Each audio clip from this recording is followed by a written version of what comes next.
Lethem residents are bracing for the worst as floodwaters continue to inundate the community, resulting in the damage to several homes and the disruption of key services including electricity and potable water supply.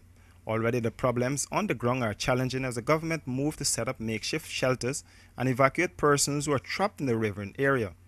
Senior government officials and members from the Guyana Red Cross and Civil Defense Commission are also on the ground assessing the situation.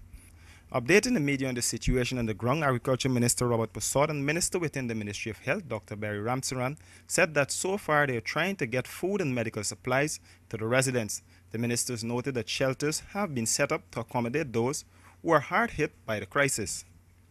Levels of water, historic levels, and it's not only on this side. You talk to Boa Vista on the Brazil side, it is also extremely high and causing the same amount of dislocation and damage. And the aim is to bring relief, bring comfort, and as soon as the water recedes, to help the communities in terms of restoration and getting back to some level of normalcy. And our concern is in terms of food security, food availability, and to support farmers and those involved in food production in many ways as possible. So the past few days, the threat to health has become more acute, more severe, and more open, with increased rains and increased floodings, especially in certain villages.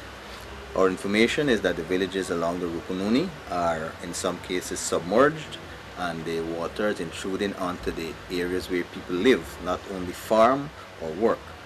And closer to Lethem, the administrative center, in villages like Kumu and Mokomoka, for example, and St. Ignatius, the flooding is considerable, causing us to have great apprehension about the possibility of outbreak of flood-related diseases. The administration is saying that the flooding is as a result of the heavy rainfall over the past couple of days, but some residents are still to quantify their losses in terms of household items and cash crop that were destroyed during the flood. Well, I mean, we've done some preliminary assistance, and some villages have lost completely all their farms. Take, for instance, Rupert, you could talk to Sands Creek, you can look at terms of Baitoon, and then some others have different levels, like Aishalton and some of the neighboring areas around Lethem. You'll have some farms or some farming areas being damaged. But the assessment, the field work is out there taking place, and you're not able to know the true extent of loss, say, within another 72 hours in terms of farm. But we are treating this as if it's total devastation, and that's why we're gearing our response for food production. And certainly I think what is humanitarian response to be mounted is also treating this as a matter of urgency.